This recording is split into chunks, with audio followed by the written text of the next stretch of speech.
I never thought she should have married him in the first place. I told her he would never be home. He was impulsive, had a temper, and was always spouting off about something or another. Besides, I didn't know much about his family as I wanted to. Oh, we had met his father, Jonah, and he seemed like a likable man. But his son, Peter, well, that was a different story. I don't know how much you know about marriages in our day. Usually, it was the parents who arranged the marriage. More often than not, the parents knew each other better than the kids who were getting married. But you know that for our kids, it was the other way around. She fell for him the first time she laid eyes on him. Don't ask me what she saw, but she wouldn't be talked out of it. And as I said, they were a nice enough family, and I suppose it could have been a lot worse. He was a fisherman. He'd always hung out with the sons of Zebedee. Now, those two were a couple of hotheads. Don't get me wrong, being a fisherman is an honorable profession. It's just that they were always gone. More often than not, they'd be fishing all night. By the time they came in after a night's fishing, got the fish cleaned, and to the market, got the nets cleaned up and ready for the next night, they'd be so tired that they'd usually just sleep until it was time to go out again. They were really a pretty rough bunch. Big talkers, big ideas about what they were going to do, about how they were going to revolutionize the fishing industry, have the biggest fishing enterprise on the Sea of Galilee, that kind of thing. Not that I minded all that male bravado. In fact, I guess I remember when my husband in his younger days acted a lot like Peter. Unfortunately, he wasn't around to talk about these things. He died a few years earlier during some sort of plague. We didn't have the medical knowledge you have, nor the medicines you do. Whenever an illness ravaged a community, we could do little about it. Maybe that's why things bothered me as much as they did. I just didn't have anyone to talk to about them. I don't know. Maybe it was my own loneliness that made me feel for my daughter. I just wanted Peter to spend a little more time with her. But then I guess I should have kept out of it.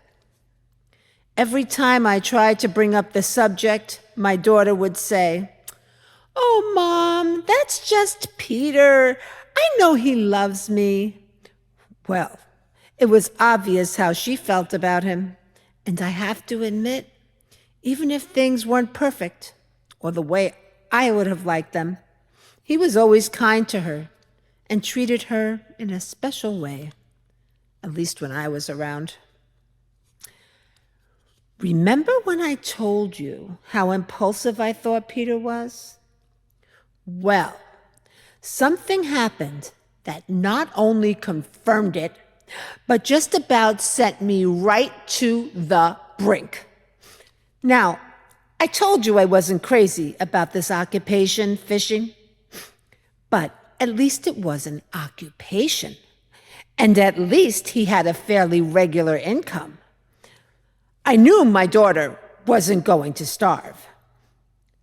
Can you imagine what I thought when my daughter told me that her husband wasn't going to fish anymore, that he was going to be a disciple of an itinerant preacher by the name of Jesus. Where did this notion come from? Who is this Jesus? Why in the world is Peter going to follow him? And follow him where? Who's going to put bread on the table for my daughter? And what about children? Hadn't they thought about having a family? How's he going to raise a family if he doesn't even have a job? And how are they going to ever start a family if he's going to be off somewhere doing who knows what with who knows who? For some reason, my daughter didn't seem to have any of the concerns that I did. She said she'd met this Jesus, and although she couldn't seem to describe exactly why she felt the way she did, she said she just knew that things would turn out all right. You should meet him. Save your judgment until you at least meet him, she would say. Well, what could you say to that? What do you say when your own child throws back at you the same words you used to teach her about right and wrong and judging others? What do you say? Except, yes, dear, I guess you're right. I will try not to judge him until I have at least met him. It would be several months before I had that chance. But during those months, I began hearing all kinds of reports about what Peter and this Jesus were doing throughout the area. Some of my neighbors told me of how they had gone to hear this Jesus speak. They remarked that he had a way with people, that people were drawn to him. Still, I had my doubts. Itinerant preachers were always going here and there. Some advocated overthrowing the Roman government. Others fancied themselves great speakers. Most of them never amounted to anything. Perhaps they were popular for a while, but then a year later, no one even remembered who they were or what they said. What was Peter getting himself into? As the days went on, I heard more and more reports of how this Jesus actually healed people. And not just the kind of things people can fake, but actual people who others had known to be crippled or blind since birth. You don't fake that. I began to think that maybe my daughter was right about this Jesus. And then came the day I first met him. By this time, I had moved in with my daughter. It was a mutual decision, partly because of my health, but partly because I had been right about Peter not being home so much. It was a chance for us to keep each other company.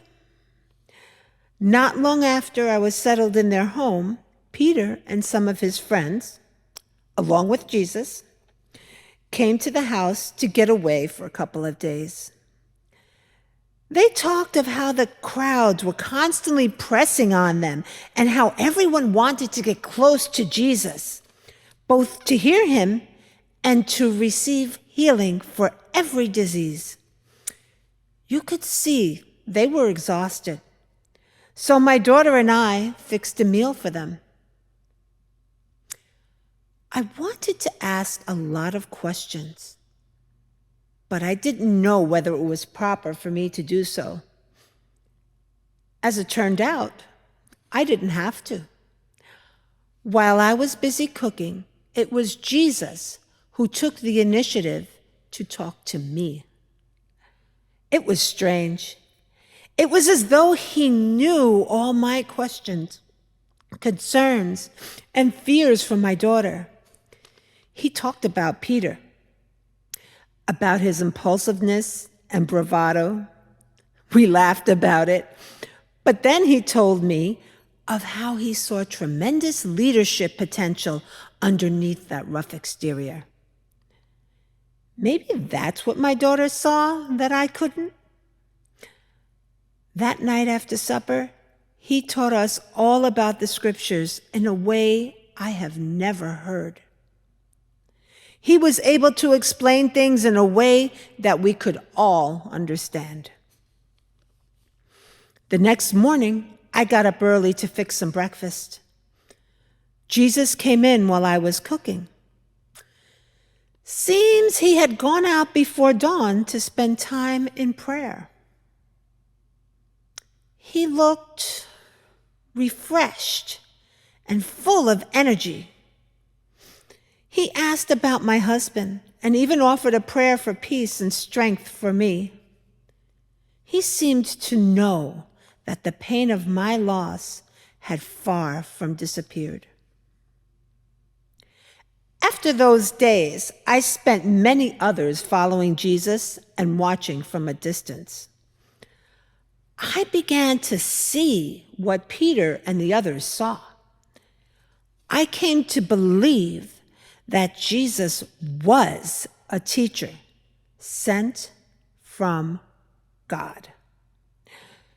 No one could do what he did or say what he said unless he was from God. Then came the day I would experience that divine power myself. I had come down with a fever and felt as if I was burning up. I was in bed at my daughter's, and she would alternate covering me up when I was chilled and bringing me water when I was hot. All I could think about was that my husband had such a fever before he died. I kept falling into a deep sleep, and each time I woke up, I could see the worry on my daughter's face. I didn't know it, but she had sent word to Peter to come home. I'm sure she wondered, just as I did, what would happen. I would find out later that Peter did come home, but he had not come alone. He brought Jesus with him. All I remember is this. I opened my eyes and I saw Jesus standing over me. He smiled and reached down and took my hand. And as soon as his hand touched mine, something happened that I can't explain. A kind of tingling literally surged through my entire body. And I soon realized that my fever was gone. I sat up. I kind of shook my head in disbelief and found that I was completely well, full of strength. I stood up, and not knowing what to do, I just reached out, put my arms around Jesus, and kissed him. I think I kind of took him by surprise. He got this stunned look on his face, and then we both laughed. I didn't know how to thank him, so I did what I knew how to do best. I went into the kitchen and started cooking. I don't know how Jesus and the others felt, but that meal, that night, tasted better than any meal I've ever cooked, at least to me. After that night, no one knew better than me that my son-in-law, Peter, had made the right decision. Of course, none of us could know what was coming. No one could have guessed that Jesus would one day be arrested and killed.